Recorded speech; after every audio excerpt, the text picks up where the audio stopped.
కొండి మల్లారెడ్డి గారు మరియు వేదిక పైన ఉన్న పెద్దలందరికీ పేరు పేరున నమస్కారం. వేదిక మీద ఉన్న పెద్దలందరూ మనకందరికీ బాగా తెలిసిన వారు. మన మూలాలు ఏమిటో, తెలంగాణ సంస్కృతి ఏమిటో, దాని అస్తిత్వం ఏమిటో బాగా తెలిసి న్యాయ శాస్త్ర కోవిదులై తెరవేకు వెన్నుదన్నుగా ఉండి తన గొప్ప చూపునిచ్చినటువంటి సుదర్శన్ రెడ్డి గారు ఇక్కడ మన మధ్యన ఉన్నారు. వారు మా మధ్యన ఉండడము మేము అత్యంత గౌరవంగా భావిస్తున్నాము. వారికి ముందుగా హృదయపూర్వక స్వాగతాన్ని తెలియజేస్తున్నాను.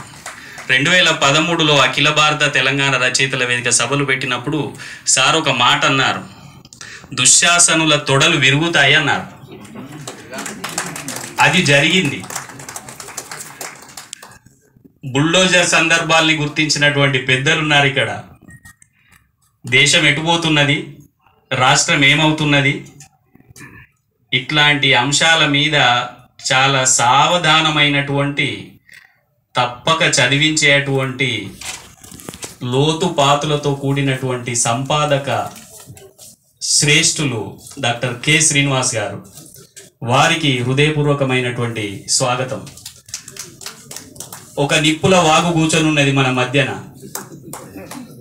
ఆ నిప్పుల వాగు ఎట్లా ఎగిసిందో మనందరికీ తెలుసు. అది దేనికి లొంగేది కాదు, అన్నిటినీ భస్మం చేసి పారేస్తుంది. అట్లాంటి నిప్పుల వాగు మనతో ఉన్నది ఇప్పుడు. అందశ్రీ అన్న వారికి స్వాగతం. అంటే ఇక్కడ నేను మళ్ళీ ఒక స్వాగతం అని ఎందుకు అంటున్నానంటే, వీళ్ళందరినీ ఒక ఉద్యమ సమయంలో అందరము కలిసి తిరిగినాము, కలిసి నడిచినాము. పెద్దలందరూ కూడా చాలా గొప్ప చైతన్యంతో వెళ్ళినాం. ఆ చైతన్యం అంతా ఈ 10 ఏళ్లల్లా జావగారిపోయింది, నీరు గారిపోయింది. కానీ కొన్ని మాత్రమే నిల్చున్నాయి. ఆ నిల్చున్నటువంటి ఇక్కడ ఉన్నాయి. ఆ నిల్చున్నటువంటి గొప్పనైనటువంటి ఏవైతే ఉన్నాయో స్టాల్ వార్డ్స్ అంటాం కదా, అట్లాంటి వాళ్ళంతా ఇక్కడ ఉన్నారనిపిస్తుంది నాకు. అట్లాంటి మా జయధీర్ సారు, మరియు ఆయన ఒక హిమవన్ నగం లాంటి వారు, పర్వతం లాంటి వారు.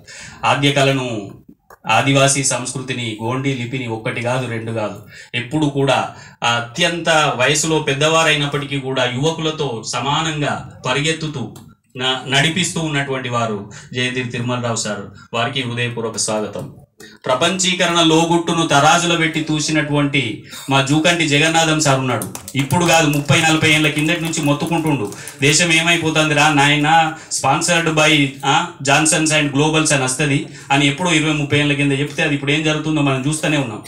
ఇదిగో ఇట్లా ఒక్కొక్క రంగంలో అత్యద్భుతమైనటువంటి ఇక్కడ ఉన్నటువంటి పెద్దలు ఉన్నారు. వాళ్ళందరికీ సావధానంగా నేను నమస్కారాలు తెలియజేస్తూ, వారికి స్వాగతం తెలియజేస్తూ, మరి ఇందాక మా అధ్యక్షుల వారు చెప్పినారు, ఇప్పటి వరకు జరిగినటువంటి తెరవే నిర్వహించినటువంటి పాత్ర అంతా కూడా వేదిక మీద ఉన్న పెద్దలకు నివేదిక రూపంలో నేను అందజేసినాను.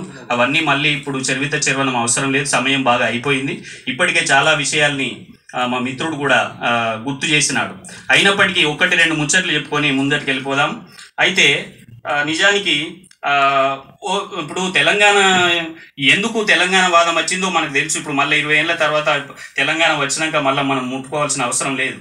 కానీ ఆ వచ్చిన సందర్భము, సాధించుకున్నటువంటి సందర్భం సఫలమవుతున్నదా, విఫలమవుతున్నదా? సాధించుకున్నటువంటిది మన అస్తిత్వాన్ని, సంస్కృతిని, భాషను, సాహిత్యాన్ని, మనదంటూ ఒకటి ఉంది అని మనం పోరాటం చేసినాం కదా. మనం అందరం మార్గదర్శనం చేస్తే ప్రజలందరూ వీధుల్లోకి వచ్చిండ్రు కదా. ఇప్పుడు అది ఏం జరుగుతున్నది, అది ఎటువైపు వెళ్తున్నది అనేది తెలుసుకోవాల్సిన అవసరం ఉంది. దానికి మరొకసారి గైడెన్స్ ఇవ్వాల్సినటువంటి అవసరం ఉంది. అంటే ఈ 10 ఏళ్లల్లా, ఇప్పుడు ఇంతకుముందు అధ్యక్షుల వారు చెప్పినట్టుగా మనం ఏమనుకున్నాము, ఏం జరిగింది, అది ఎందుకు అట్లా జరిగింది, మళ్ళీ ఒక్కసారి పునర్విమర్శ చేసుకోవాల్సినటువంటి అవసరం ఉంది.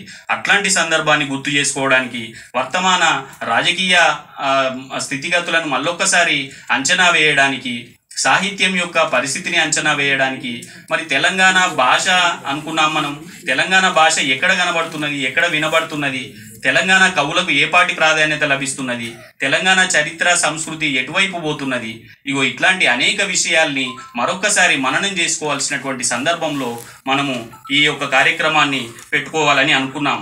అందుకని రాష్ట్ర మహాసభలు పెడితే అన్ని జిల్లాలకు కూడా ఈ సమాచారం అందుతుంది అనే ఉద్దేశంగా అన్ని జిల్లాలను మరొకసారి చైతన్యం చేసి మరొకసారి తెరవే యొక్క ఉనికి ఎంత అవసరం ఉంది అని చెప్పడం కోసము ఈ యొక్క సభను ఏర్పాటు చేసుకున్నాం.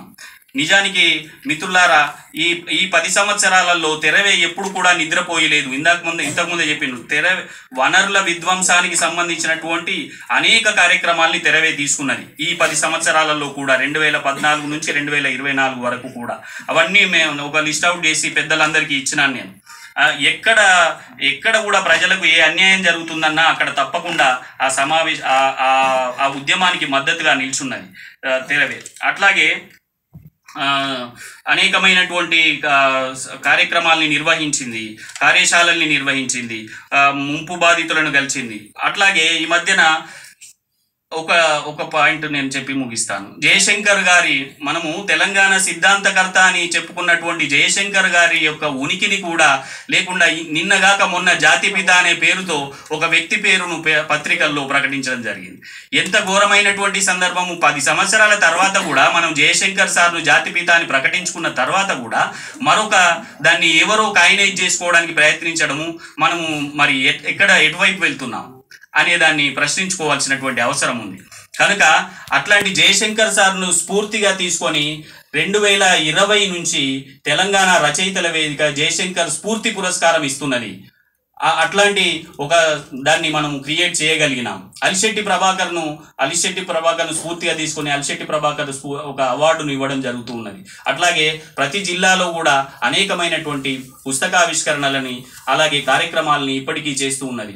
ఎన్నీల ముచ్చట్లనే కార్యక్రమము 130 నెలలుగా, అంటే గత 10-11 సంవత్సరాలుగా ప్రతి నెల జరుగుతున్నది. కరీంనగర్ జిల్లాలో, కామారెడ్డి జిల్లాలో జరుగుతున్నది, సిరిసిల్ల జిల్లాలో జరుగుతున్నది, ముంబైలో జరుగుతున్నది. ఇట్లాగా తెరవే యొక్క స్ఫూర్తి అంతటికి కూడా వ్యాపిస్తుంది అని చెప్పడం కోసం ఈ 4 ముక్కలు చెప్పినాను నేను.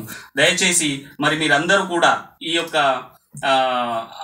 అవకాశాన్ని సద్వినియోగం చేసుకొని చివరి వరకు ఉండి మనం మరొకసారి మన యొక్క చైతన్యాన్ని మరింత ముందుకు తీసుకెళ్లడానికి మీ వంతు సాయాన్ని కూడా అందిస్తారని, మీరందరూ తప్పకుండా ఈ కార్యక్రమంలో నిమగ్నమై ఉంటారని కోరుకుంటూ ఈ అవకాశం ఇచ్చినటువంటి అందరికీ ధన్యవాదాలు తెలియజేస్తున్నాను.